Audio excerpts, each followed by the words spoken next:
देखिए एक सवाल आपके सामने है, बल्कि सवाल क्या है, एक फोटो है। ध्यान से इस फोटो को देखिए। ये रही आपके पास फोटो, ठीक है। ये देखिए, ये फोटो आपको दिख रही होगी और इसमें आपसे पूछा है कि शेडेड पोर्शन का एरिया बताओ। शेडेड पोर्शन का एरिया बताओ। ये शेडेड पोर्शन थोड़ा सा मैं और थोड़ा शेड कर देता हूं जिससे और क्लियर हो जाएगा, ठीक है। देखिए इसका एरिया आपसे पूछा जा रहा है, इसका एरिया आपसे क्या कर रहा है, पूछ रहा है। तो इसको, इन तरह के सवाल को करने के लिए मैं बेसिकली क्या करता हूं, मैं इनको बांट देता हूं। कैसे बांट देता हूं, देखिए इनको मैं बांट देता हूं पोर्शन में, या ये यूं कहूं मैं कि इनको मैं अलग अलग पार्ट्स में डिवाइड कर देता हूं।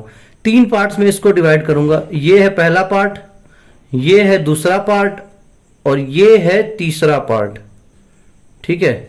3 पार्ट्स में मैंने इसको डिवाइड कर दिया। हमारा रिक्वायर्ड पार्ट कौन सा है, रिक्वायर्ड पार्ट हमारा है थर्ड।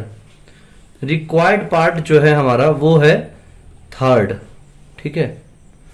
तो मैंने रिक्वायर्ड पार्ट थर्ड लिख लिया। अब ये रिक्वायर्ड पार्ट आएगा कैसे, तो मैं पहले बता देता हूं फिर मैं करके दिखाऊंगा, ठीक है। अगर हमें इस सेमी सर्कल का एरिया मिल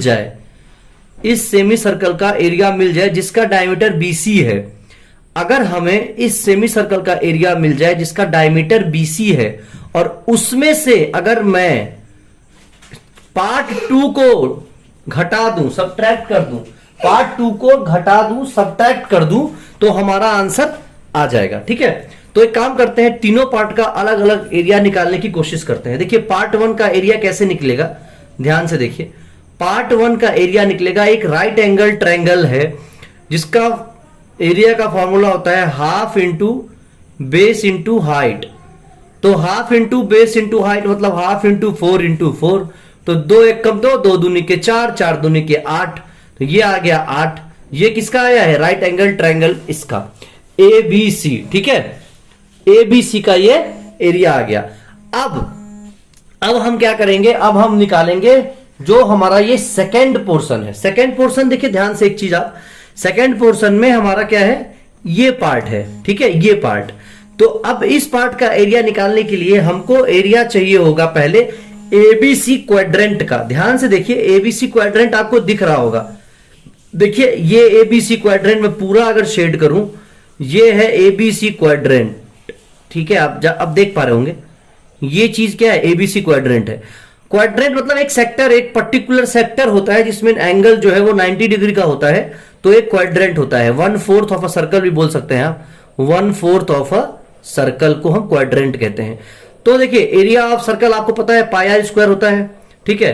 तो एरिया ऑफ सर्कल का 1/4 है, तो लगा देते हैं। रेडियस 4 हमें दे रखा है, तो 1/4 इंटू पाई इंटू 16, और ये 4 से 4 जा कट जाएगा, तो ये आ जाएगा 4 पाई। और ये 4 पाई किसका आया है, ये इस क्वाड्रेंट का एरिया आया है, ठीक है। अब हम क्या करेंगे, क्वाड्रेंट का एरिया मिल गया और हमको ट्रायंगल का एरिया मिल गया, तो इसको माइनस कर लेंगे।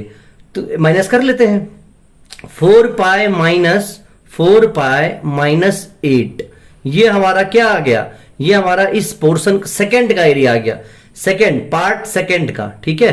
पार्ट सेकंड का एरिया हमारा कितना आ गया, 4 पाई माइनस 8। लेकिन हमको तो चाहिए इस ऊपर वाले का, तो इसको कैसे निकालेंगे, तो कुछ नहीं करेंगे, सेमी सर्कल का एरिया निकाल लेते हैं। सेमी सर्कल का एरिया क्या होता है, पाई r स्क्वायर बाय 2, और r हमारा यहां पे कितना होगा, r हमें निकालना पड़ेगा। राइट एंगल ट्रायंगल हमें दे रखा है और r जो है हमारा वो हाइपोटेनस का आधा है। इस फिगर में हाइपोटेनस का आधा, और हाइपोटेनस कितना होगा इसका, 4√2, और इसको आधा करेंगे तो ये आ जाएगा 2 2 4, यानी कि आ जाएगा r हमारा जो आ जाएगा वो आ जाएगा 2√2। एक बार और देखिए, समझिए कैसे आएगा। देखिए ये जो ट्रायंगल हमारा है, इस ट्रायंगल का जो हाइपोटेनस है, राइट एंगल ट्रायंगल है, तो इसका जो हाइपोटेनस है ये इस सेमी सर्कल का क्या है, डायमीटर है। तो हाइपोटेनस निकालने के लिए क्या करते हैं हम, परपेंडिकुलर का स्क्वायर प्लस बेस का स्क्वायर, यानी 4 का स्क्वायर प्लस 4 का स्क्वायर, तो ये आ जाएगा √32 यानी कि 2 रूट, तो ये आ जाएगा 32 यानी कि 416, तो 4 बाहर आ जाएगा, 4√2 सॉरी, ठीक है। तो लेकिन 4√2 डायमीटर होगा तो अपॉन 2 कर देंगे, तो अपॉन 2 से क्या आ जाएगा, 2√2। रेडियस मिल गया, तो पाई बाय 2 इंटू 2√2 का स्क्वायर कितना आ जाएगा 4 इंटू 2, तो 2 से 2 कट जाएगा तो ये आ जाएगा हमारा 4 पाई। तो 4 पाई हमें क्या मिल गया, सेमी सर्कल का एरिया। बस अब हमारा आंसर आ गया। तो अब माइनस कर लेते हैं, 4 पाई माइनस ये आ जाएगा 2 का एरिया 4 पाई माइनस 8। ठीक है, 4 पाई से 4 पाई हमारा कट जाएगा तो हमारा आंसर क्या आ जाएगा, हमारा आंसर आ जाएगा 8। जो भी यूनिट है वो हमारा आंसर आ जाएगा। समझ में आ गया होगा मेरे हिसाब से। सवाल बढ़िया है, एक बार इसको जरूर देखिएगा। कोई कंफ्यूजन हो तो कमेंट बॉक्स में लिख के हमें बताइए, कंफ्यूजन दूर कर दूंगा।